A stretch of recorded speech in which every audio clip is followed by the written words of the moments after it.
சென்னை உயர்நீதிமன்றத்தினுடைய நிலைத்த நீதிபதியாக நியமிக்கப்பட்டவர்.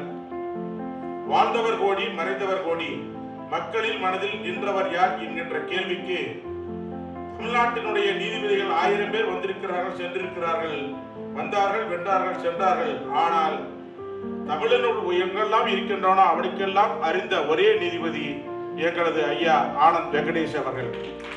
ஏற்கனவே குறிப்பிட்டதைப் போல பல்லாண்டு பல்லாண்டு, பல்லாயிரத்தாண்டு, பல கோடி நூறாண்டு மல்லாண்ட திந்தோல் மணிவண்ணன் நின் சேவடி செவ்வி திருக்காப்பு என்கின்ற அந்த மணிவண்ணனுக்கு மாலை சூடுவது வைணவர்களுடைய வழக்கம்.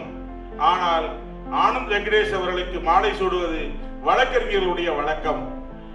தான் எடுத்துக்கொண்ட வழக்குகளை இறுதி வரை முடித்துவிட்டுத்தான் இறங்குவார்.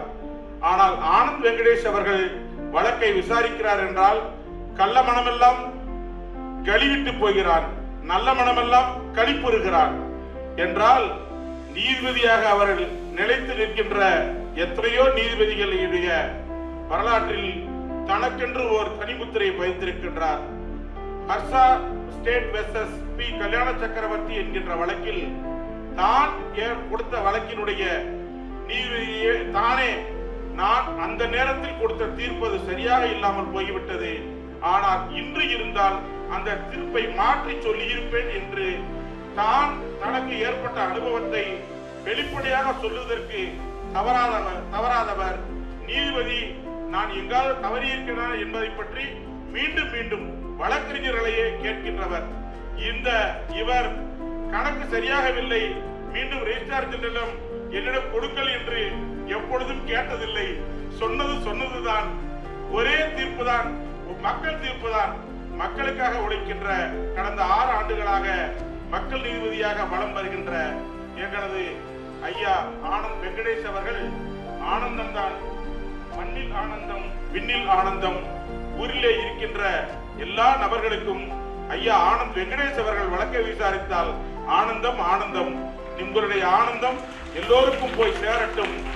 நீங்கள் காதலில் ஊறி திரைத்தவர் என்பதாலோ என்னவோ எங்களுடைய ராமன் குழுவினருடைய முயற்சியின் பெயரால் 2 பாடல்களை தந்தீர்கள்.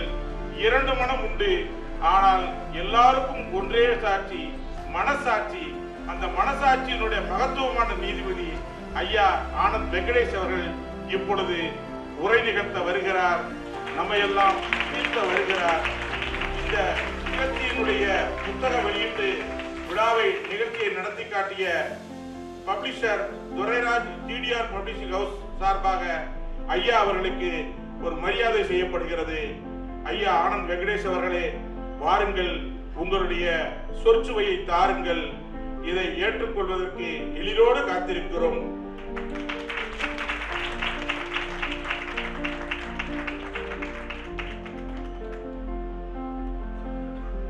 வருக வருக, சொற்சுவை தருக. எல்லா உயிரும் இன்பம் எய்துக, எல்லா உடலும் நோய் தீர்க, எல்லா உணர்வும் ஒன்றாதல் உணர்க. இந்த 7 மணிக்கு ஒரு நிறைந்த ஒரு அவையில் நின்று பேசுறதுன்றதுக்கு பெரிய புண்ணியம் பண்ணிருக்கு. கடைசியா பேச போட்டுட்டாங்க, எல்லாம் ஏற்கனவே ரொம்ப டயர்டா இருக்கு. அதனால முடிஞ்ச வரைக்கும் ஷார்ட்டா முடிச்சேன்.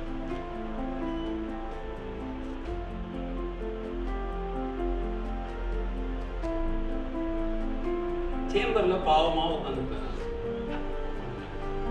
6 மணிக்கு மேல கண்ணன் தனியா நான் பேப்பருங்களோட பேசிட்டு இருப்பேன். அந்த பேப்பர் என்கிட்ட பேசும். பேப்பர் பேசணும்னா பேப்பருக்குள்ள இருக்கிற ஒருத்தர் கஷ்டம் வந்து என்கிட்ட பேசிட்டு இருக்கோம். இதே தனியாக உட்காந்து மணி 8:30 மணி ஆகிடும். உடனே அங்கேருந்து ஒருத்தர் வந்து தரதரன்னு எடுத்துட்டு போயிடுவாரு. அப்புறம் காரில் போய் உட்கார வைப்பார். அப்புறம் அங்கேருந்து நேராக வீட்டுக்கு போவேன். வீட்டுக்கு போய் அப்கோர்ஸ் வீட்டில் மனைவி, ஒரு பையன், என்னுடைய குரு வேளான்றது என்னுடைய வீட்டு நாய், அதை நான் குருன்னு தான் சொல்லுவேன்.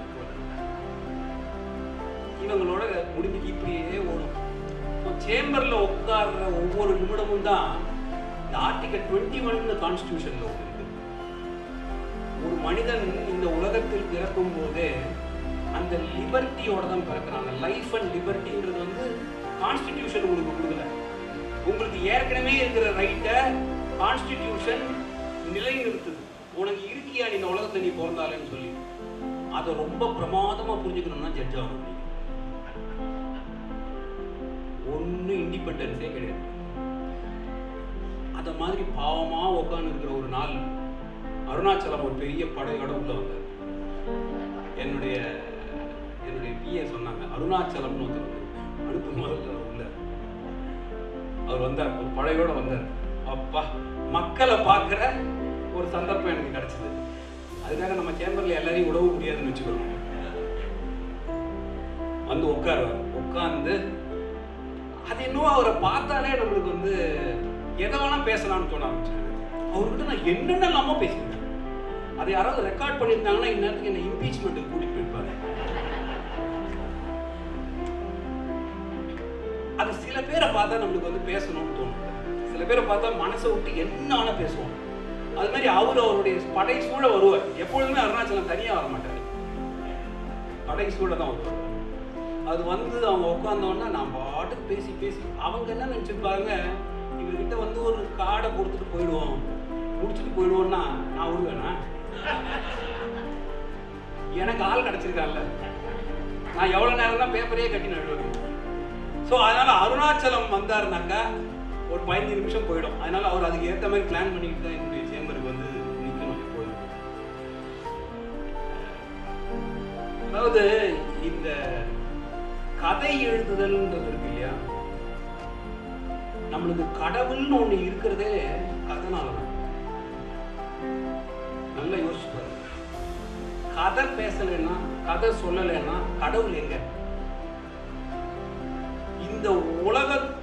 இந்த உலகம் கட்டுக்கோப்பா மக்கள் வாழ்ந்துகிட்டு இருக்காங்கன்னா கதை பேசிதான் நம்ம அதை பண்றோம். இந்தியா அப்படின்ற ஒரு கதை இல்லையா, ஆப்பிரிக்கான்ற ஒரு கதை இல்லையா, மேல வானத்துக்கு மேல போனதுக்கு அப்புறம் எது இந்தியா எது ஆப்பிரிக்கான்னு எங்க கண்டுபிடிக்கிறது? அது மாதிரி எழுதவே இல்லை எங்கேயுமே இந்தியா. ஸோ நம்மளுக்கு நாமளே நம்மளை கட்டுக்கோப்பா வச்சிருக்கிறதுக்கு இந்த உலகம் இன்னைக்கு நிற்கிது அப்படின்னு சொன்னா இந்த கதையினாலதான் நிற்கிது. நம்மளுடைய ஒரு சின்ன கதை ஒன்று சொல்லுவாங்க, இருக்கிறதுலே குட்டியான கதை. ஒரு ஊர்ல ஒரு நரி, அத்தோட சரி. இதுதான் இருக்கிறதுலே குட்டி கதை. ஆனா இந்த கதையை சொன்னா எல்லாருக்கும் புரியும். ஒரு ஊர்ல ஒரு நரி, அத்தோட சரி, அதுதான் கதை.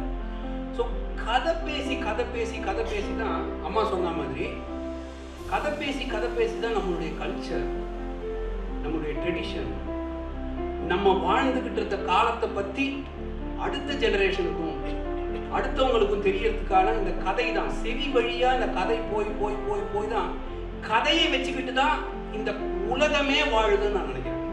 கதைன்னு ஒண்ணு இல்லாம போயிடுச்சுனாக்கா, கதை பேசுதல்ன்றது வந்து வெறும் கதை புத்தகம் எழுதுறது மாத்திரம் எல்லாமே கதை தான் கடைசியில. இது வந்து பணம் அப்படின்னு ஒரு பேப்பரை கொடுக்குறாங்க. அந்த பணத்தை வச்சுக்கிட்டு யாரோ சொன்னா அது பணம், அந்த பணத்தை நீ கொடுத்தா இந்த பண்டத்தை வாங்கலாம், அந்த பணத்தை நீ கொடுத்தா இந்த வசதிகள் எல்லாம் செஞ்சுக்கலாம். இந்த கதையை நான் நம்பாம போயிட்டா இது ஒரு கதை தானே. இந்த கதையை நம்பாம போயிட்டா அது ஒரு பேப்பர் தானே. அந்த பேப்பருக்கு ஒரு பவர் ஒன்று கொடுக்குறோம் பாருங்க, அந்த பவர் தான் அந்த கதை. இது மாதிரி நீங்க எதை எடுத்தாலும் எல்லாமே கதை தான். வாழ்க்கை பூரா கதை தான். இதுதான் உன்னுடைய மனைவி, இதுதான் உன்னுடைய அப்பா அம்மா, இதுதான் உன்னுடைய ஊரு, இதுதான் உன்னுடைய இடத்தை சேர்ந்தவங்க, இதெல்லாம் கதை. அடுத்தது இந்த புத்தகத்துல ஒண்ணு வந்து it is very close to my heart. அது எதுன்னா பின்னி மில்ஸ், அந்த செவரு. ஏன்னா நான் பெரம்பூர்ல இருந்து வரேன். நான் உருண்டு பிறண்டது எல்லாம் நார்த் மிட்லண்ட்ஸ். அதனாலதானோ இன்னும் கூட எனக்கு தர ரொம்ப பிடிச்சிருக்கு. பறக்கிறதெல்லாம் இல்லை. ஒரு சாதாரண நிலையில இருக்கும்பொழுது நம்மளுக்கு வர சந்தோஷம், அவ்வளோ பெரிய போஸ்ட் கொடுத்து உட்கார வச்சிருக்காங்கல்ல, பல முறை என்னோ வந்து மாட்டிக்கிட்டோமோலாம் தோணும். ஆனா அப்படி தோணும் பொழுது எனக்குள்ள வந்து இன்னொன்னு சொல்லும், நீ ஒரு பெரிய அதிர்ஷ்டக்காரன், உன்னால பல பேரை காப்பாற்ற முடியும், உன்னால பலருக்கு நம்பிக்கை கொடுக்க முடியும். உன்னால கடை கோடியில் ஒருத்தன் இருக்கான் பாரு, அந்த கடை கோடியில் இருக்கிறவனுக்கு வந்து யாரோ ஒருத்தன் கேள்வி கேட்பான் போல இருக்கு, யாரோ ஒருத்தனால நம்மளுக்கு ஏதோ கிடைச்சிடும் போல இருக்கு அப்படின்ற நம்பிக்கையை கொடுக்கக்கூடிய ஒரு பதவியில உட்கார்ந்துருக்கிறது நான் பெரிய அதிர்ஷ்டமா தோணுது. எனக்கு என்னை விட சிறந்த சில பேர் ஆயிருந்திருக்கலாம், ஆனா அதிர்ஷ்ட தேவதை சில பேர் தான் தோணுது. அதுல என்ன ஒரு அதிர்ஷ்ட தேவதை தொட்டு, அது யாரும் இல்லையா வயசு தான். இன்னைக்கு யாரோ என்ரோல்மெண்ட் பத்தி சொல்லிட்டு இருந்தாங்க என்கிட்ட. என்ரோல்மெண்ட் வந்து எனக்கு நடந்த மாதிரி என்ரோல்மெண்ட் வேற யாருக்காவது நடந்திருக்கான்னு எனக்கு தெரியவே தெரியாது. என்னுடைய என்ரோல்மெண்ட்டையே என் வைஃப் தான் மூவ் பண்ணாங்க. அப்ப எனக்கு வைஃப் இல்ல, அப்ப எனக்கு வந்து காதலி.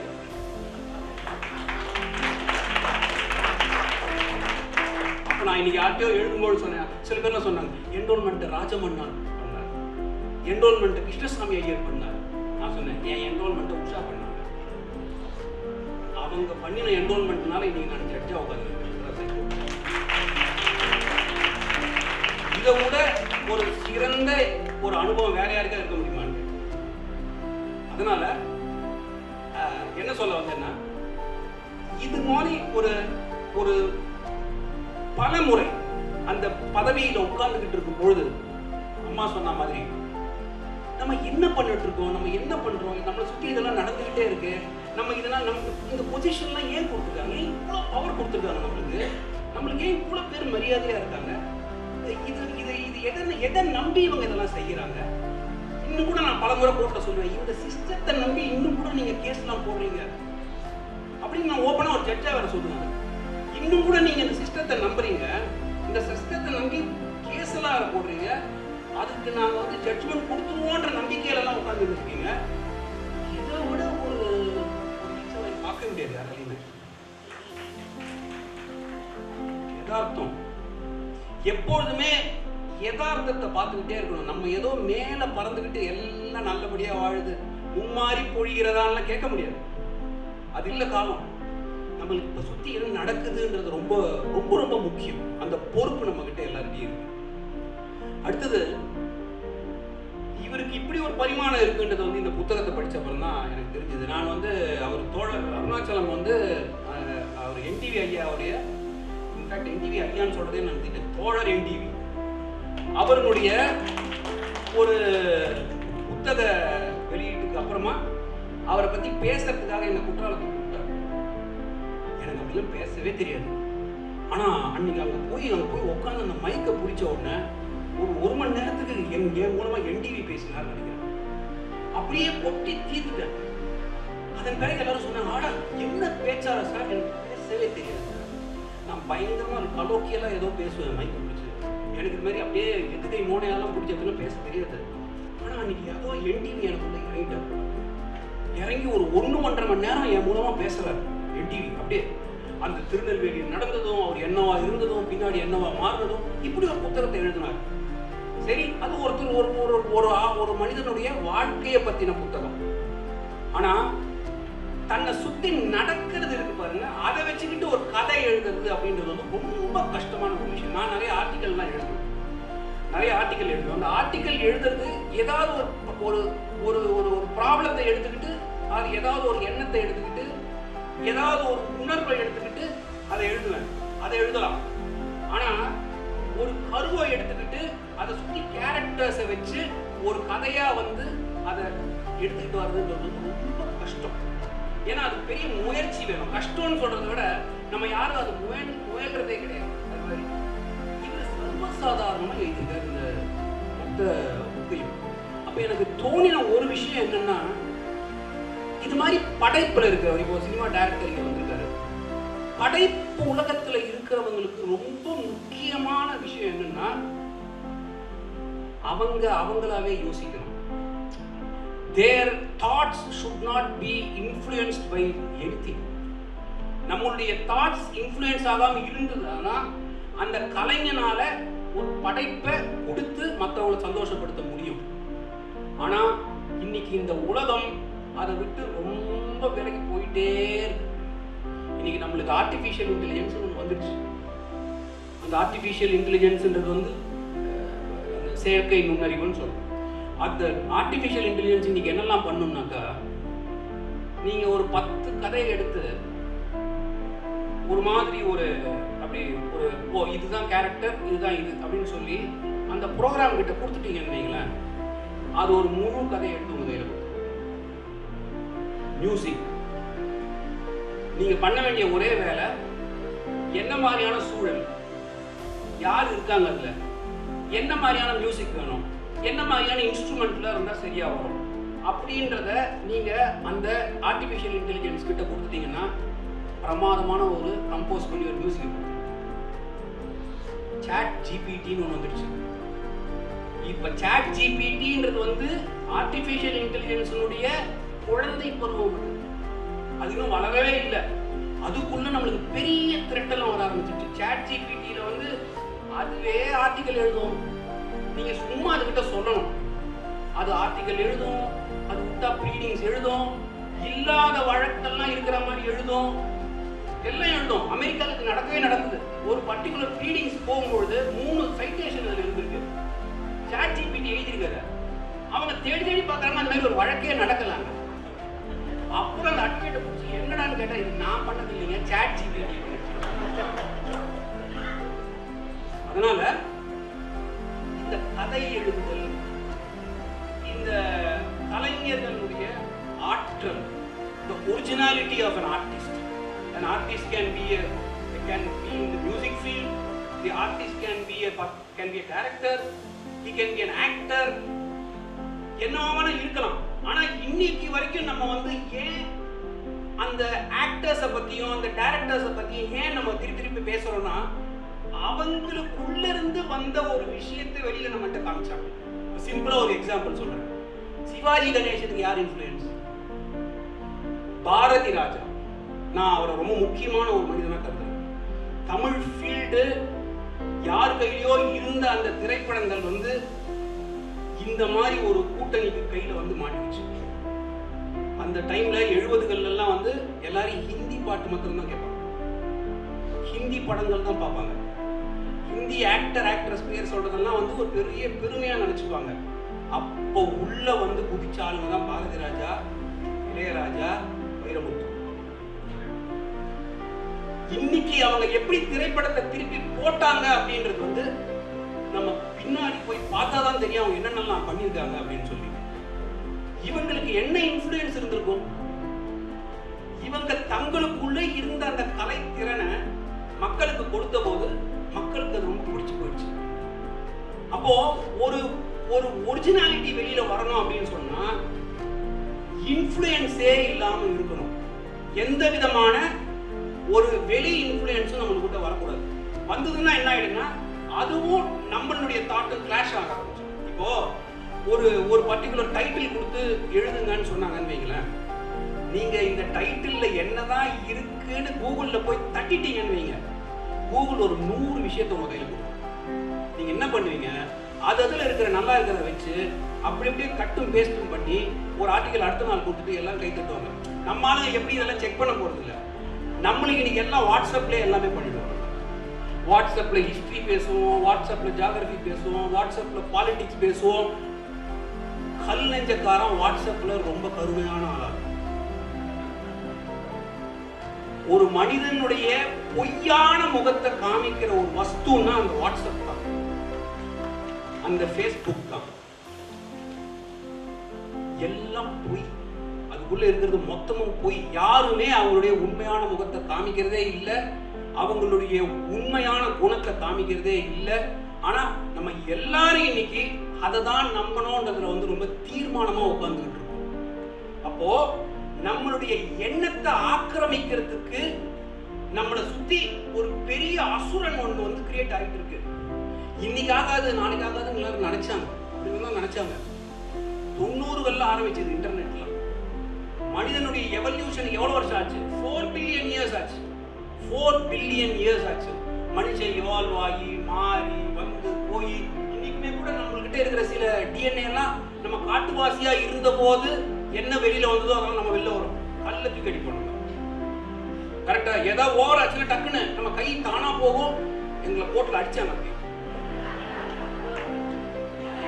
கல்ல தூக்கி வீசி. அது எங்கேருந்து வந்தது? அது எங்கேருந்து வந்தது? எங்கேருந்து வரல. நம்ம காட்டுல அலைஞ்சிக்கிட்டு இருந்த போது மிருகங்கள் கிட்ட இருந்து நம்ம தற்காத்துக்கிறதுக்காக பண்ணின அந்த டிஎன்ஏ இன்னும் உள்ளே இருக்கு. அதே மாதிரிதான் ஓசியில எதை கொடுத்தாலும் லைன்ல போய் நிற்போம். கரெக்டா? ஒரு வாட்டி யாரோ அந்த சின்ன டிவி கொடுத்தாங்க. நான் போய் பார்க்குறேன், மாச சம்பளக்காரன் 50,000 ரூபா வாங்குறவங்க நிற்கிறான். அதுல ஏன்டா போய் அங்கே போய் நின்று டிவி வாங்குறேன்னா, சார் நான் வாங்கலைன்னா வேற யாராவது வாங்கி கொடுவா சார். அவர் சாமர்த்தியமா இது எங்க இருக்கு அப்படின்னு நாங்கள் ஏதோ ஒரு புஸ்தகத்தில் படிக்கும்போது ஸ்டார்வேஷன் ஜீன்னு ஒன்று இருக்கான் நம்மளுக்குள்ள. அது பேர் ஸ்டார்வேஷன் ஜீன். நம்ம பசி பட்டினியில முன்னாடிலாம் வந்து ஏதாவது ஒரு மிருகங்கள் மாதிரி தானே சுத்திட்டு இருந்தோம். நம்மளுக்கு ஏதாவது ஒரு எப்பயாவது ஒரு தீனி அகப்பட்டதுன்னா அந்த தீனியை முடிஞ்ச வரைக்கும் சண்டை போட்டு வாங்கி பிடிச்சு அதை எடுக்கிறதுல வந்து அந்த ஒரு அலைச்சல் நம்மள்கிட்ட இருக்கும். அந்த அலைச்சல் இன்னி வரைக்கும் ஓசியா சாப்பாடு போடுறேன்னு சொல்லுங்க, போய் அப்படியே தானா போகுது காலு. எனக்கு கூட சில டைம் போகுது. ஏதாவது சாப்பாடு போடுறாங்கன்னா மத்தவன் சாப்பிட்டானா இல்லை டபால் போய் நான் உட்காந்துருவேன் சில டைம். அப்புறம் யோசிப்போம், இவ்வளோ சீப்பா இருக்கு, உன்னால முடியாது சார். அப்பதான் எனக்கு யோசிப்போம், நம்மளுக்கு உள்ள என்னென்னலாமோ இருக்கு போல இருக்கு. நம்மளுக்குள்ள நம்ம வெளியில பார்க்கும்போது எல்லாம் நல்லதா இருக்கு, உள்ளுக்குள்ள என்னென்னலாமோ இருக்கு நம்ம கிட்ட. அந்த உள்ளுக்குள்ள என்னென்னலாமோ இருக்குல்ல, அது உங்களுடைய நண்பனுக்கு தெரியாம இருக்கலாம், உங்க மனைவிக்கு தெரியாம இருக்கலாம், ஆனா கூகுளுக்கு தெரியும். எக்ஸாம்பிள் சொல்லட்டுமா? நீங்க கூகுள்ல ஏதாவது பிடிச்சதா உன தட்டுங்க, அடுத்த நாள்ல இருந்து அது உங்கள்கிட்ட சொல்லும், நேற்றுக்கு நீ இதை தட்டுனல்ல, இன்னைக்கு பாரு 10 உனக்கு கொடுக்குறேன். அதுலயே அது என்னவானா இருக்கலாம், நீங்க வாங்க வேண்டிய பொருளா இருக்கலாம், நீங்க கேட்க வேண்டிய ஒரு செய்தியா இருக்கலாம். அந்த இப்போ நீங்க வந்து நியூரோ சயின்ஸ் அப்படின்னு தட்டினீங்கன்னா கூகுள் அடுத்த நாள்ல இருந்து உங்களுக்கு ரெக்கமெண்ட் பண்ணிக்கிட்டே இருக்கும். இது இந்த பாட்டர், இது இந்த பேச்சு கேளு, இதை கேளு, அதை கேளு, கொடுத்துக்கிட்டே இருக்கும் உங்களுக்கு. அதை மாதிரி கொஞ்சம் மனசு பெசரி போய் வேற எதையாவது பார்க்கணும்னு நினைச்சு நீங்க தட்டிட்டீங்கன்னு வைங்க, அது சும்மா உங்களுக்கு அப்படியே போடும். என்கிட்ட கேட்காதீங்க, எப்படி உனக்கு தெரியும் கேட்காதீங்க. அந்த கொஸ்டின்லாம் ஜட்ஜிக்கிட்ட கேட்கக்கூடாது. இப்போ நம்மளுடைய உள் மனதுல போய் நம்மளுக்கே தெரியாத விஷயம், மற்றவங்களுக்கு தெரிகிற விஷயத்தை விட்டுருங்க, மனைவிக்கோ நண்பனுக்கோ கூட இருக்கிறவங்களுக்கோ தெரியும், நம்மளுக்கே தெரியாத எல்லா விஷயமும் இன்னைக்கு கூகுளுக்கு தெரியுது. இன்னும் கூட ரொம்ப ஃபார்மேட்டிவ் டைமா தான் இருக்கு. இன்னும் கூட ஆர்டிஃபிஷியல் இன்டெலிஜென்ஸ் வந்து இன்னும் முழுசா அசுர வேகத்துல வளர்ந்துட்டே இருக்கு. ஆனா இன்னும் கூட ரொம்ப ஒரு இன்ஃபென்ட், ஒரு குழந்தை பருவத்துல தான் அது இருக்கு. அந்த குழந்தை பருவத்துல இருக்கிற இந்த நிலையிலேயே நம்மளுடைய எண்ணங்களை இந்த அளவுக்கு அதால் ஆக்கிரமிக்க முடியும் அப்படின்னு சொன்னா, மனிதனுடைய மிகப்பெரிய சேலஞ்ச் ஒரு 20 வருஷத்துல இந்த ஆர்டிஃபிஷியல் இன்டெலிஜென்ஸ் தான் முடியும். அந்த ஆர்டிஃபிஷியல் இன்டெலிஜென்ஸ் ஒன்று வந்து நின்று நம்ம அது மேலே ரொம்ப டிபெண்ட் ஆகிட்டோம்னு சொன்னா, இந்த மாதிரி புஸ்தகங்கள்லாம் நீங்க மறந்துடலாம், இந்த மாதிரி எண்ணங்கள்லாம் நீங்க மறந்துடலாம். உங்களுடைய டெமோக்ரஸி அதெல்லாம் மறந்துடலாம். ஏன்னா உங்களுடைய மொத்த எலெக்ஷனையுமே இன்ஃப்ளூயன்ஸ் பண்ணுவோம். நீங்க யாருக்கு ஓட்டு போடணும்னு வாட்ஸ்அப்ல அனுப்புவோம். நீங்க யாருக்கு என்ன பண்ணணும்ன்றத வந்து உங்களுக்கு வந்து கூகுள் இல்லை ஏதோ ஒன்று சொல்லிக்கிட்டே இருக்கும். உங்களுக்கு என்ன சொல்ல வரேன்னா, நாமளா இருக்கிறதே இன்னைக்கு ஒரு பெரிய கேள்விக்குறி ஆகிட்டு இருக்குன்னு சொல்றேன். நம்ம மனிதர் எனக்கு அப்படியே நான் பிரமாதம் அப்படின்னு நினைச்சுக்கிட்டு இருக்கோம் இல்லையா, அது எல்லாத்தையும் தவிடு பொடி ஆக்கிக்கிட்டு இருக்கு. இன்னைக்கு ஒரிஜினாலிட்டின்றது வந்து அப்படியே கெட்டுக்கிட்டே வருது. ஒரிஜினாலிட்டியே கிடையாது எதுலையுமே. நீங்க எங்கேயாவது போய் கொஞ்சம் ஆழமா போய் பார்த்தீங்கன்னாக்கா எங்க ஏதோ காப்பி அடிச்சிருக்கும். அதனாலதான் நம்மளுடைய அட்வொகேட் சர்க்கிள்ஸ்லயே கூட என்ன சொல்லுவாங்க திரும்பி 1950s ஜட்ஜ்மெண்ட் பாத்தியா, 1960s 70s ஜட்ஜ்மெண்ட் பாத்தியா, பார்த்தேன் எப்படி எழுதியிருக்காங்க பாருங்க, ஒரிஜினலா எழுதியிருக்காங்க. அதுக்கப்புறம் என்னாச்சு, நம்ம எழுதணும்னு நினைச்சாலும் அட்வொகேட் 3 ஜட்ஜ்மெண்ட் நம்மகிட்ட கொடுத்துருவாரு. அப்ப என்ன ஆகும், நம்ம எழுத மாட்டோம். அதாவது நம்மளுக்கு தோணின விஷயத்தை எழுத மாட்டோம். நம்மளுக்கு தோணின விஷயம் இருக்கும் பொழுதே நம்ம கையில ஒரு 3 விஷயம் வந்து மேல சேர்ந்த உடனே, இதுவும் அதுவும் கலந்த உடனே நம்ம கிட்ட இருந்து வெளியில வந்தது நம்மளுடைய என்னமோ நம்மளுடைய ஒரிஜினல் அந்த it is not our original product. It has been influenced. Today the influence is so much. இன்ஃப்ளூயன்ஸ்னா கொஞ்சம் நஞ்ச இன்ஃப்ளூயன்ஸ் எல்லாம் இல்லை. யாராவது முகத்துக்கு முகம் பார்க்குறோமா? இப்போ நான் பேசின்னு இருக்கும்போதே அந்த அந்த ஃபோன் எப்படி ட்ரபிள் பண்ணுது. அதில் வரது எல்லாம் யூஸ்லெஸ் தானே. அது என்ன பெரிய அப்படியே வாழ்க்கை பாதையே மாற்றி போட்டுற மாதிரியா வருது? அதெல்லாம் ஒன்றும் கிடையாது. காத்தால ஆமாம் அனுப்புகிற செய்தி இருக்கு பாருங்க. விவேகானந்தர் என்ன, வள்ளலார் என்ன, இவர் அதை சொன்னார், திருவள்ளுவர் இதை சொன்னார், அதை சொன்னார். அயோக்கிய பையன், அயோக்கிய பையன். அவன் அது இல்லவே இல்லை. அவன் காலையில் ஆன ஒரு குட் மார்னிங் அவன் படுத்துற பாடு இருக்கு பாருங்க. ஏன்? அவன் ஒண்ணுமே எழுதல. அவன் யாரோ எழுதின கவிதை, யாரோ ஒருத்தருடைய போயம், யாரோ ஒருத்தனுடைய அப்படியே தீர்க்கமான ஒரு எண்ணம், இதை அவர் எடுத்து போட்டு எவ்வளவு பேர் இப்படி பண்றாங்கன்னு பார்த்துக்கிட்டே இருப்பார் ஃபோன். கொஞ்சம் சில பேர் குறுகுறுன்னு இருக்குமே நான் சொல்லும் போது. ஸோ நம்ம எதை நோக்கி போயிட்டு இருக்கோம்? கதையை பத்தி பேசுறதுனால நான் கொஞ்சம் ரொம்ப சீரியஸா பேசினா நீங்க தூங்க ஆரம்பிச்சிருப்பீங்க. அதனால நான் முடிஞ்ச வரைக்கும் கலகலப்பா பேசிட்டு நகர்ந்துடலான்னு பார்த்தேன் நான். அப்போ நான் என்ன சொல்ல வரேன் அப்படின்னா, நம்ம ஒரிஜினலா சிந்திக்கிற, நம்ம சுயமா சிந்திக்கிற அந்த திறன் இருக்கிறதுனாலதான் கலைகள் இவ்வளவு நாள் இந்த உலகத்துல தழைச்சு. கதை எழுதுறதா இருக்கலாம், பாட்டு புனையறதா இருக்கலாம், நடிக்கிறதா இருக்கலாம், எதுவும் இருக்கலாம். Every creation is nothing but delivery of a baby for the creator.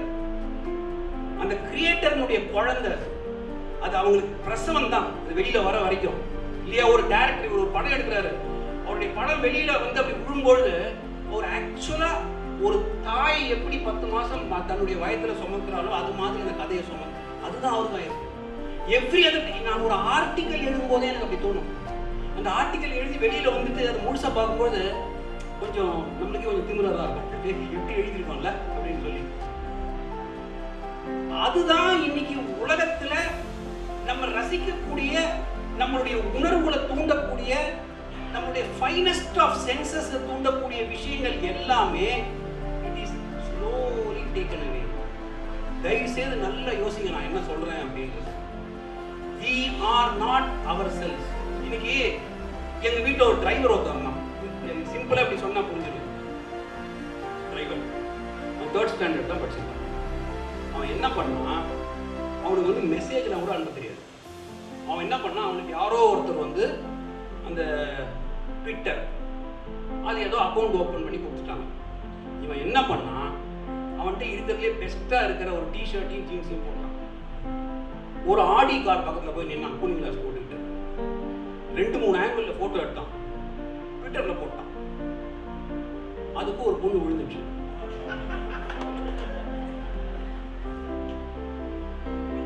அது அனுப்புற மெசேஜுக்கெல்லாம் பக்கத்துல இருக்கிறவர்கிட்ட என்னங்க நீங்க இப்படி சொல்லுங்க அப்படி பண்ணி, அது என்னவோ நம்ம ஒரு பெரிய லெவல்ல யாரையோ லவ் பண்றோம்னு நினைச்சுட்டு ஓடி வந்துச்சு, கல்யாணம் பண்ணிக்கிச்சு. அப்புறம் தான் அதுக்கு தெரிஞ்சது நம்ம பார்த்தால் இவன் கிடையவே கிடையாது அப்படின்னு சொல்லி. இது ஒரு ஜோக் மாதிரி தான் தெரியுது. ஆக்சுவலா இதுதான் நடக்குது. ஆக்சுவலா நம்மளுடைய எல்லா ரிலேஷன்ஷிப்ஸும், நம்மளுடைய எல்லா விதமான இதுவும் எல்லாமே அந்த ஒரு வஸ்துக்குள்ள மாட்டிக்கிட்டு தவியா தவிக்குது. எல்லாம் அந்த ஓய்வு எழுதுறாரு.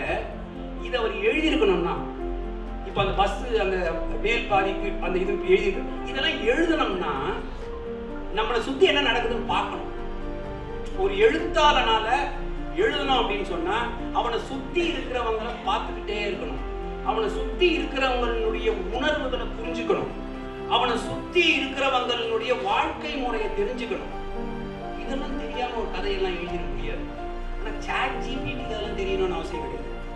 சாட் ஜிபிடி அதெல்லாம் அவசியமே கிடையாது. அந்த குவாலிட்டியை நம்ம இழந்துட்டோம் அப்படின்னு சொன்னா, if we lose that quality of looking people around us, of appreciating what they are undergoing, of knowing what their thoughts are. எப்படி நம்மளால கதை எழுத முடியும் அப்படின்னா அந்த கதைக்குள்ள உயிர் எப்படி இருக்கும்? நம்ம மற்றவர்கள் கிட்ட உயிரையே பார்க்கல அப்படின்னு சொன்னா நம்மளோட உயிரோட்டமா ஒரு கதையை எப்படி எழுத முடியும்? அந்த ஒரு பெரிய சேலஞ்சில் நம்ம மாட்டிக்கிட்டு இருக்கோம் அப்படின்றத மறந்துடாதீங்க. நம்ம எல்லாம் தப்பிச்சு ஓடிடலாம். நமக்கு 2/3 முடிஞ்சு போச்சு. இன்னும் நம்மளுக்கு கொஞ்சம் தான் பாக்கி இருக்கு. இப்ப இருக்கிற இளைஞர்கள் கிட்ட இதை நிறைய பேசணும்னு நான் நினைக்கிறேன். இன்னைக்கு அவங்களுடைய மொத்த யாருமே இன்னொருத்தரை பார்க்கவே மாட்டேங்கிறாங்க. ஏன்னா லவ் பண்ணும் போதாவது பார்க்கணும்ல. நம்ம எவ்வளவு பார்த்துருக்கோம். அந்த முனையில இருந்து பார்ப்போம், இந்த முனையில இருந்து பார்ப்போம், பஸ்ல இருக்கிற அந்த லாஸ்ட் சீட்டுக்கு வந்து அந்த 3வது பஸ்ஸுக்குள்ள உட்காந்து பார்ப்போம். எல்லாம் பர்சனல் எக்ஸ்பீரியன்ஸ் தான். இப்போ நினைச்சா கூட அப்படியே சந்தோஷம். It gives you so much. இது வந்து சில்லியா இருக்கலாம். It may sound flippant, but இந்த சின்ன சின்ன சின்ன விஷயங்கள் தான் ஆக்சுவலா நம்மளுடைய கடைசி காலத்துல மெமரிஸா நிற்கும். நீங்க கொடுக்கிற ஜட்ஜ்மெண்ட், நீங்க வாங்குற சேலரி, உங்களுக்கு எல்லாரும் சல்யூட் அடிக்கிறது, அதெல்லாம் ரிட்டையர் ஆன அடுத்த நாள் அப்படி பார்த்து போயிடும். இது எல்லாம் போய் உங்ககிட்ட கடைசி வரைக்கும் தங்கிறது உங்களுடைய இந்த அழகான மெமரிஸ். ரொம்ப ரொம்ப அற்புதமான நம்மளுக்கு எது திடீர்னு ஒரு நம்மளுக்கு நிறைய அப்படி சிரிச்சிருவோம். அப்படி நம்மள அறியாமே ஏதோ ஒரு இன்சிடென்ட் நடக்கும்பொழுது கரெக்ட்ல நம்ம ஒரு இதெல்லாம் தோணுமா இல்லையா உங்களுக்குலாம்? நான் ஏதோ தனியா பாரு எல்லாம் தலையாடுறாங்க. இதெல்லாம் ஏன் நடந்ததுன்னா அந்த பாவி வஸ்து நம்ம கையில அந்த டைம்ல இல்ல. அந்த பாவி ஒண்டி நம்ம கையில இருந்திருந்தா இங்க லவ் எப்படி பண்றாங்க? மூஞ்சியை பார்த்து எவ்வளவுமே பண்றாங்க, போனை பார்த்தே பண்றாங்க. இங்க இருந்து அவங்க போன்ல அனுப்ப, அவங்க இருந்து இவங்க போன்ல அனுப்ப, அவன் போன்ல பார்த்து போனை கல்யாணம் பண்ணிக்க. எதுக்கு மனுஷனை படுத்திங்க திரும்பி? எப்ப பார்த்தாலும் காதுல அதை மாட்டிட்டு எல்லாம் ரோபோட் மாதிரி உட்காந்துருக்காங்க. நீங்க அடுத்த கதை அது என்ன? அதாவது ஒரு பஸ்ஸை கூர்ந்து பாருங்களேன். காலையில ஒரு காலேஜுக்கு போற பஸ், ஸ்கூல், ஒருத்தர் கூட ஒருத்தருடைய முகத்தை பார்க்கவே இல்லை. எல்லாருமே இப்போ அடுத்து இந்த மாஸ்க் போடுற பழக்கம் வேற வந்துருச்சு. ஸோ இந்த பொண்ணுங்களுடைய முகத்தையும் நம்மளால சரியா பார்க்க முடிய மாட்டேங்குது. அவங்க என்ன பண்றாங்க? முழுசா மூடிடுறாங்க. கண்ணு மக்கள் தெரியுது, ஆனா அந்த கண்ணுக்கு நடுவுல அந்த ஒரு வயர் இங்கேயும். அப்புறம் அந்த போனை வச்சு இப்படி பண்ணிட்டே கடைசி வரைக்கும் பண்ணுவாங்க. சரி, ஏதோ பெரிய மியூசிக் பெரிய லெவல்ல இருக்கும்னு பார்த்தா செம்ம போர். அவங்கள்ட்டெல்லாம் போய் நீங்க பேசவே முடியாது. அவங்கள்ட்டெல்லாம் நீங்க பேசவே முடியாது. அந்த ஆளுங்கள்ட்டெல்லாம் போய் ஒண்ணுமே தெரியாது அவங்களுக்கு, மக்கு. ஆனா அவங்க இன்னும் மியூசிக்கை டெய்லி கேட்கற மாதிரியும் அதுல இருந்து என்னன்னா நம்ம இந்த மாதிரிலாம் பண்ணலன்னு நம்மள லூசுன்னு நினைச்சிருவாங்களோன்னு சொல்லி இது சில பேருக்கு வந்து நம்ம ஏன் இதெல்லாம் பண்ணணும்னு கூட தோணலாம். ஆனா 35 பேர் பக்கத்துல இப்படியே இருக்கானே ரோபோட் மாதிரி. நம்மளுடைய சொசைட்டி என்னங்க, ஒருத்தன் பண்றதை இன்னொருத்தன் இமிடேட் பண்ணிக்கிட்டே இருப்பான். அந்த இமிடேட் பண்ணாத ஒரு ஆள் இருக்கான் பாருங்க, அவனை சொசைட்டி ஈஸியா ரெகக்னைஸ் பண்ணும். இப்ப நம்ம அருணாச்சலத்தை மாதிரி ரெகக்னைஸ் பண்ணி விடுறோம் இல்லையா? ரெகக்னைஸ் பண்ணிடும் சொசைட்டி. இன்னைக்கு என்ன ஆயிடுச்சு? அதுக்குள்ள போய் மாட்டி மாட்டி மாட்டி மாட்டி மாட்டி இவ்வளவு பேசுறேனே நானு. ஏதாவது ஒரு இமெயில் பார்க்கணுன்றதுக்காக வேண்டி நான் தட்டுவேன் போன. இல்ல எவ்வளவு டேஞ்சரஸ் நான் சொல்றேன். அந்த இமெயில் தட்டுறதை பார்க்கும்போது அந்த இமெயிலுக்கு பக்கத்துல யூடியூப் இருக்கும். சரி, என்னதான் வந்து யூடியூபை தட்டிடுவோம் தெரியாம. யூடியூபை தட்டின உடனே அது வாலண்டியர் எப்படிதான் நம்ம மைண்ட் தெரியுதுன்னே தெரியல. நம்மளுக்கு பிடிச்ச மாதிரி ஒரு பாட்டு ஒன்று இருக்கும், இல்ல நம்மளுக்கு பிடிச்ச மாதிரி ஒரு பேச்சாளர்களுடைய இது இருக்கும். சரி, என்னதான் பேசுறாரு பார்ப்போம். ஒரு இமெயில்ல 5 நிமிஷத்துல நான் வெளியில வர வேண்டிய ஆளு 1 மணி நேரம் அந்த வஸ்துக்குள்ள மாட்டிக்கிறோம். நம்ம எல்லாரும் போய் மாட்டிக்கிறோம். பிசிக்கலா மாட்டிக்கல, மென்டலா போய் மாட்டிக்கிறோம் ஒவ்வொருத்தரும். இது என்ன ஆயிடுதுன்னா, இந்த மாதிரி வஸ்துக்கள் வந்து நம்மளுடைய டைமை இன்க்ரீஸ் தானே பண்ணணும். இப்போ ஒரு காலத்துல மனுஷன் ஒரு இடத்துல இருந்து இன்னொரு இடத்துக்கு போகணும் அப்படின்னு சொன்னா அவனுக்கு அந்த அடுத்த இடத்துக்கு போகிறதுக்கே வருஷ கணக்காகும், மாச கணக்காகும். அப்போ அவனுக்கு நிஜமாவே டைமே இருந்திருக்காது. சக்கரம்ன்ற ஒரு மிகப்பெரிய கண்டுபிடிப்பு வந்தவுடனே உலகம் கொஞ்சம் சின்னதாச்சு. விமானம்னு ஒன்று வந்ததுன்னொடனே இன்னும் கொஞ்சம் சின்னதாச்சு. தொலைபேசி வந்ததுக்கு அப்புறமா இன்னும் கொஞ்சம் சின்னதாச்சு. இன்டர்நெட்லாம் வந்ததுக்கு அப்புறமா இன்னும் சின்னதாச்சு. இன்னைக்கு அந்த சின்னதாகி சின்னதாகி சின்னதாகி இன்னைக்கு என்ன ஆயிடுச்சுன்னா, உலகத்துல நம்ம எந்த இடத்துல இருக்கோன்னே தெரியாத லெவலுக்கு நம்ம போயிட்டோம். இன்னைக்கு இப்போ உட்காராத ஒரு ஆனந்த் வெங்கடேஷ உட்கார்ந்த மாதிரியே காமிக்கலாம். நீங்க அந்த அளவுக்கு நம்ம முன்னேறி போயிட்டே இருக்கோம். இதெல்லாம் முன்னேற்றமா? எனக்கு பல முறை இந்த கேள்வி வருது. இது எல்லாம் முன்னேற்றம் தானா, இல்ல நம்ம அழிவை நோக்கி போயிட்டு இருக்கோம்? அழிவுன்னா நம்ம என்ன நினைச்சுட்டு இருக்கோம்னா, உடனே அப்படியே பெரிய பெரிய உருவம்லாம் வரும், எல்லாத்தையும் அடிச்சு உடைக்கும், மேல இருந்து மூணுலாம் அதெல்லாம் இல்லை. மனிதனுக்கு அறிவை என்னைக்கு இழக்கிறானோ அதுதான் அழிவு. உண்மையான அழிவு மனுஷனுக்கு எப்பன்னா, தன்னுடைய சொந்த அறிவை உபயோகிக்கக்கூடிய திறனை என்னைக்கு இழக்கிறானோ அன்னைக்கு மனுஷன் அழிஞ்சான். அதை நோக்கி தான் நம்ம போயிட்டு இருக்கோம். இந்த சீரியஸான விஷயத்தை நான் முகத்தை உள்ள வச்சுட்டு பேசியிருந்தேன்னா இந்த நேரத்துக்கு நீங்க ரெஸ்ட்லெஸ் ஆயிருப்பீங்க. ஸோ இதை கொஞ்சம் காமெடி பண்ணாதான் சரியா வரும். ஏன்னா 7 மணிக்கு மேல பேசுறவங்களுடைய ப்ராப்ளம் இது. அந்த மாதிரி ஒரு காலகட்டத்தில் இருக்கிறதுனால நம்மளுடைய கடமைன்னு இதை நான் நினைக்கிறேன். நம்மளுடைய கடமை என்னன்னா, சின்னவங்கள்ட்ட போய் பேசணும். ஐயா, அது வாழ்க்கை இல்லை, அது ஒரு வஸ்து. இன்னைக்கு நம்மள அதுல ஒன்னே ஒன்று தான் பண்ணல, ஷேவ் அடிச்சுக்கலாம். பாக்கி எல்லாமே அதுல தான் இருக்கு. நோட்ஸ் அதுல தான் இருக்கு, பாட்டு அதுல தான் இருக்கு, அட்ரஸ் அதுல தான் இருக்கு, எல்லாம் அதுல தான் இருக்கு. அது தவிர ஒன்று பெருசா இருக்கு. அது என்னன்னா, நம்மளுடைய ஆழ் மனதை புரிந்து கொள்ளக்கூடிய ஒரு விஷயம் அந்த போன் இருக்கு. எதை நோக்கி நம்ம போயிட்டு இருக்கோம்? இத யங்ஸ்டர்ஸ் கிட்ட திரும்ப திரும்ப திரும்ப நம்ம பேச, நம்ம பழைய புராணத்தையும் பழைய கதையும் நம்ம பேசிக்கிட்டே இருக்கலாம், இன்ஸ்பிரேஷன் சொல்லிக்கிட்டே இருக்கலாம். ஆனா ஒரு டிக்டேட்டர் சர்வசாதாரணமா அவன் எல்லாரையும் கன்ஃபியூஸ் பண்ணிடுவான். ஒரு ஆர்டிஃபிஷியல் இன்டெலிஜென்ஸ் தான் என்ன சார்? ஆர்டிஃபிஷியல் இன்டெலிஜென்ஸ் இது வரைக்கும் உலகத்துக்கு மிகப்பெரிய டேஞ்சரா நினைச்ச அணு ஆயுதத்தை எடுத்துக்கோங்க. அணு ஆயுதம் எப்ப டேஞ்சர் ஆகும்னா, அணு ஆயுதம் தானாவே டிசைன் பண்ணி போகுது, ஒரு மனுஷன் அதை இயக்கணும். அது மாதிரி இது வரைக்கும் மனித குலத்துக்கு மிகப்பெரிய டேஞ்சரா இருந்த எல்லாத்தையும் ஒரு மனிதன் இயக்கணும். ஆர்டிஃபிஷியல் இன்டெலிஜென்ஸ் தானே யோசிச்சு தானே இயக்கும். தானே யோசிச்சு டிரைவர்லெஸ் காருக்கு டிரைவர் கிடையாது. அதுக்கு தெரியும் இந்த மாதிரியான சிக்னல் வந்ததுன்னா நிறுத்திடணும், இந்த மாதிரியான ஒரு சிக்னல் வந்ததுன்னா மோதக்கூடாது, இந்த மாதிரி ஒரு சிக்னல் வந்ததுன்னா உடனே இந்த என்ன சொல்றாங்க, இன்னைக்கு வர மெர்சிடிஸ் காரு, சில கார்ல ஒரு கார்ல நான் உட்கார்ந்தேன். ஒரு கார்ல உட்கார்ந்த உடனே அந்த பொம்பளை படுத்தின பாடு பாருங்க. Stop stop stop. Some car is near your car. ஒரு ஸ்டேஜில் அந்த கார் தானே நின்றுச்சுங்க. என்னடான்னு கேட்டேன். அந்த காருக்கு இருக்கிற அந்த சாஃப்ட்வேர் எப்படி எழுதிருக்கானா, இந்த டிஸ்டன்ஸ்ல யாராவது வந்தா கார் நின்றுடணும், அந்த காரை ஓட்டவே முடியாது. அது டிக்டேஷன் கொடுத்துட்டே இருக்கு. இது நான் சின்ன எக்ஸாம்பிள் சொல்றேன். இந்த டிக்டேஷனுக்குள்ள நம்ம போயிட்டு இருக்கோம்.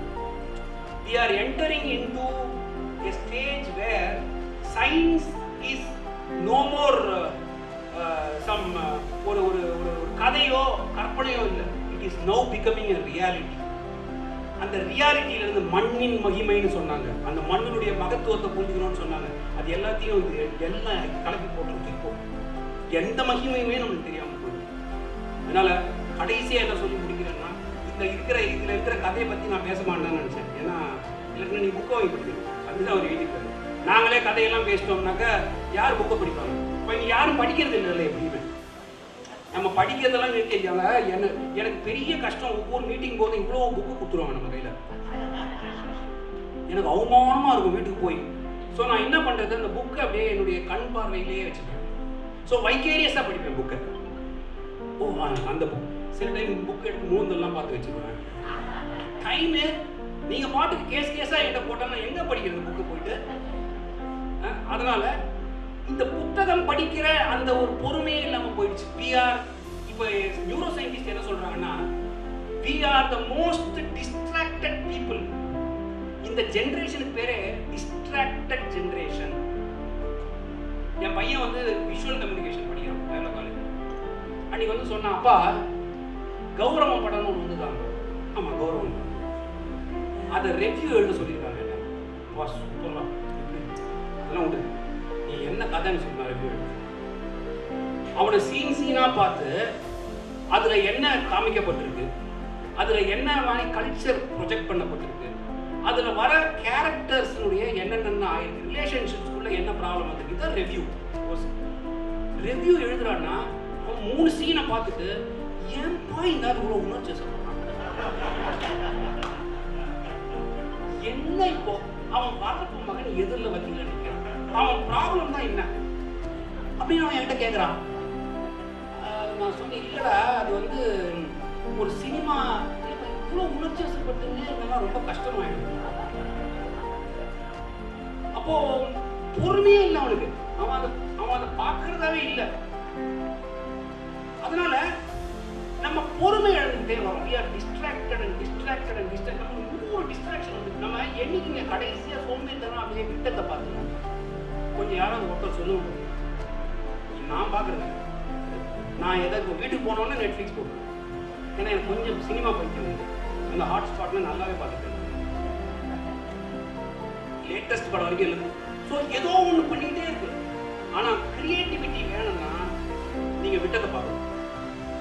மிகப்பெரிய கிரியேஷன்ஸ், மிகப்பெரிய இன்வென்ஷன்ஸ் எல்லாமே யோசிச்சு படிச்செல்லாம் வரல, விட்டத்தை பார்த்து சோம்பேறித்தனமா இருந்ததுனால தான்.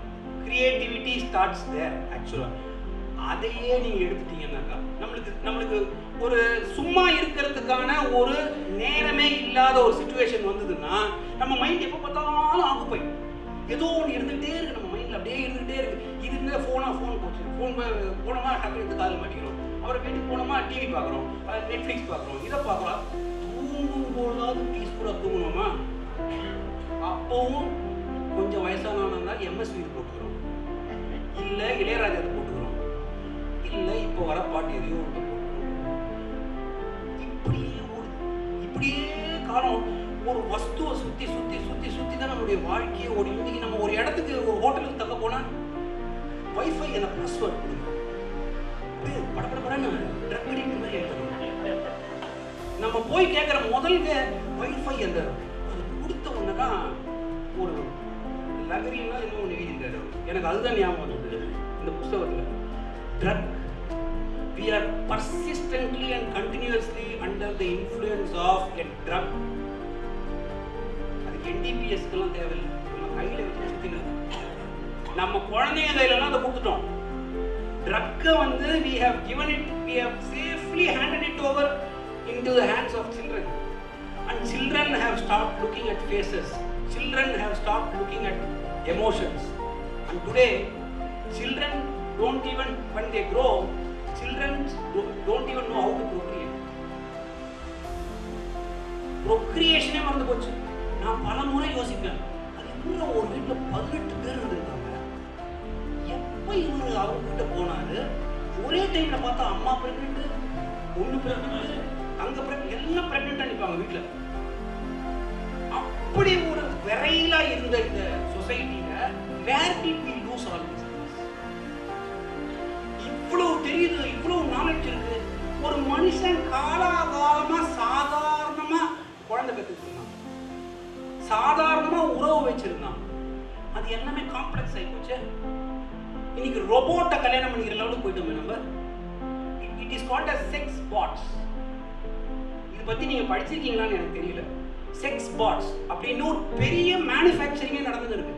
அதுல உங்களுக்கு பிடிச்ச மாதிரி ஒரு பொண்ணு எப்படி எப்படிலாம் நீங்க அங்க லட்சணம் வேணுமோ அது மாதிரி போட்டு, அந்த தோல் இருக்கு பாருங்க, அதுக்கு தனியா ஒரு ஃபைபர் வச்சு you can take it and you can do whatever you want to do. After 1 week, if that is boring, take one more. உங்களுக்கு பயமா இல்லைன்னு கேட்குறது, எனக்கு ரொம்ப பயமா இருந்தது கேட்கணும். ஆனா இட் இஸ் a reality.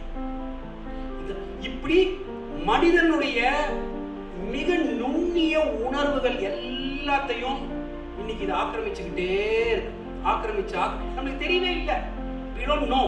நம்ம தனியா உட்காந்து பார்த்தா தான் தெரியும், ஓஹோ நம்ம இவ்வளவு இன்ஃப்ளூயன்ஸ்ல உட்காந்துருக்கோம் அப்படின்னு சொல்லி ஆக்கிரமிச்சு நம்மளுடைய ஒரு கிரியேட்டிவிட்டியை தொலைச்சிக்கிட்டே வரும். கிரியேட்டிவிட்டியை தொலைச்சிக்கிட்டே வந்தோம் அப்படின்னு சொன்னா அதுதான் நம்மளுடைய மிகப்பெரிய அழிவா இருக்கும்னு நான் நினைக்கிறேன். ஸோ இந்த கதை புஸ்தகத்தை நான் படிக்கும்போது முழுசா படிச்சு முடிச்சிட்டேன். இந்த கதை புஸ்தகத்தை படிக்கும்போது எனக்கு தோணின ஒரே விஷயம், ஒரு 20 வருஷம் கழிச்சு யாராவது இப்படி எழுதுவாங்க? ஒரு 20 வருஷம் கழிச்சு இது போல human relationships, human emotions, the smallest of exchange without speaking a word, இதெல்லாம் நம்மளால புரிஞ்சுக்க முடியுமா? நம்மளால எழுத முடியுமா? அப்போ இந்த புஸ்தகம்லாம் ஹிஸ்டரி ஆயிடும். This will become something of the yesteryears அப்படின்னு ஆகிடும். இன்னைக்கு நம்ம கல்யாணம் பண்ணிக்கணும்னு தீர்மானிச்சிட்டோம், நம்ம பாட்டுக்கு வாழ்ந்து போர் அடிச்சதுன்னா நம்ம இன்னொருத்தர் இப்படி ஒவ்வொன்றுத்துலேயும் பிளாஸ்டிக் ஆகிட்டே வரும். நம்மளுடைய உணர்வுகளை தொலைச்சிக்கிட்டே வரும். நம்ம நாளுக்கு இது பத்தாததுக்கு இந்த இன்ஃப்ளூயன்ஸ் வேறு நம்ம மேலே வந்து நிற்கிது. தயவுசெய்து எல்லாரும் இதை நீங்கள் யோசிக்கணும். என்னையும் சேர்த்து சொல்லுங்கள். என்னவோ நான் பெரிய மகான் மாதிரிலாம் இல்லை, எனக்கும் அந்த ப்ராப்ளம் இருக்குது. ஆனால் நான் எப்பொழுதுமே என்ன யோசிப்பேன்னாக்கா, நம்மளுக்கு இருக்கிற ப்ராப்ளத்தை பட்ட வார்த்தை சொல்லிடுறேன். அப்போதான் என்னுடைய இவல்யூஷனுக்கும் அது ரொம்ப முக்கியமாக இருக்கும். நீங்களும் சிந்திப்பீங்க, நம்ம எல்லாரும் சேர்ந்து இதை சிந்திப்போம். அதனால இப்போ வரப்போகிற காலங்களில், இனிமேல் வரப்போகிற ஃபியூச்சர் டேஸில் இந்த மாதிரி புக்ஸாக இருக்குமான்னு கூட எனக்கு தெரியல. இப்போவே நிறைய பேர் ஃபோன்லேயும் அந்த இதுலேயும் தான் பார்த்துக்கிட்டு இருக்காங்க. இந்த ஜென்ரேஷனில் எல்லாரும் அப்படிதான் பண்ணுறாங்க. இனிமேல் இந்த மாதிரி புத்தகங்கள் வருமா? இந்த புத்தகத்தெல்லாம் எங்கேயாவது இப்படி வைப்பாங்களா? அப்படியே அந்த புத்தகத்துடைய அழகெல்லாம் நம்ம பார்ப்போமா? தெரியவே இல்லை, தெரியல. இன்னைக்கு நான் சொல்றது வந்து ரொம்ப ஃபார் ஃபெட்ச்டா இருக்கிற மாதிரி உங்களுக்கு தோணலாம். ஆனா கொஞ்சம் உங்களை சுத்தி கூர்மையா பார்த்துக்கிட்டே வாங்க. 20 வருஷம் எழுதி வச்சுக்கோங்க. 20 years, maybe even 10 years, we will lose all these qualities. அதை பத்தி எனக்கு ப்ராப்ளம் இல்லை. அதுக்காக வேண்டி நான் ஓலைச்சுவடியில் எழுதுவேன்னு ஆரம்பிக்க முடியாது. Development must be there. But அந்த டெவலப்மெண்ட் வந்து it must be in terms of an improvement in what you are doing, and the substratum must never change. சப்ஸ்ட்ராட்டமே மாறி போச்சு அப்படின்னு சொன்னாக்கா நம்ம எதை நோக்கி போயிட்டு இருக்கோம்? நம்ம எதுக்காக இப்படி ஓடிக்கிட்டே இருக்கோம்? நம்ம எதுக்காக வேண்டி இப்படி அங்கேயும் இங்கேயுமா போய் அலைஞ்சி கடைசியில் என்னத்துக்கு கொண்டு போய் சேர்த்துக்கணும்? அதான் நான் சொன்னேன், ஆரம்பத்தில் பேசும்போது அதான் சொன்னேன். At the end of the day, நம்மளுடைய கடைசி காலத்துல நம்ம கூட தங்கிறது 2 விஷயங்கள் தான். ஒண்ணு நிலைத்த உறவுகள், இன்னொன்னு மெமரிஸ். அது 2 தான் தங்கும். ஆனா நம்ம அன்லக்கியா இருந்தா நம்ம சாகும்போது அந்த மெமரி கொடுக்கும். நம்மளுக்கே நாம யாருன்னு தெரியாத நிலைமைக்கெல்லாம் போய் சேரும். ஏன்னா கடைசியில பிலாசபி பேசுறான்னு நினைச்சுக்காதீங்க. இதெல்லாம் தான் ரியாலிட்டி, இதெல்லாம் தான் ட்ரூத். இந்த ட்ரூத்தை நம்ம புரிஞ்சுக்கிட்டு, இந்த எசன்ஸை நம்ம தெரிஞ்சுக்கிட்டு, இது போல காலாகாலமா நம்ம இந்த மாதிரி வந்து ஒரு கூட்டம் கூடணும்.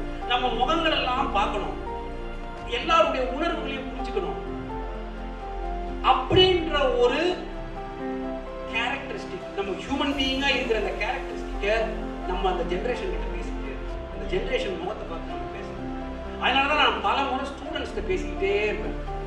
ஒன்னு ஸ்டூடெண்ட்ஸை பத்தி தெரிஞ்சுக்கணும், இன்னொன்னு அவங்க கேட்டுட்டாங்க, அவங்களுக்கு இனிமே ஒன்றும் ப்ரோஜனம். இப்படியே பேசிக்கிட்டே இருந்தோம்னா அப்ப நீ என்ன பண்ற? What is your responsibility? அந்த காலத்துல இருந்த அட்வொகேட்டுக்குலாம் சரி பேசுறியா? இப்போ இருக்கிற அட்வொகேட்டுக்கிட்ட நீ போய் என்ன பண்ண? நீ போய் அவங்கள்ட்ட என்ன பேசுன? இல்லை அவங்கள பத்தி என்ன புரிஞ்சுக்கிட்ட? அவங்களுடைய திறமை அசுரத்தனமா இருக்கு. ஆனா அதுக்கான அந்த பேங்க்ஸ் அது கட்டி கோப்பு இல்லாம ஓடுது. அதனால அது மாதிரி ஓடுற ஒரு ஆறு அழிக்கதான் செய்யும். அது போல இருக்கிற ஆறு என்னைக்குமே வந்து உபயோகப்படும். இதை என்னை பொறுத்த வரைக்கும் நம்ம மனசுல வச்சுக்கணும்னு நினைச்சேன். இன்னைக்கு இதை பத்தி தான் நான் உங்கள்கிட்ட பேசணும்னு நினைச்சேன். நன்றி, வணக்கம்.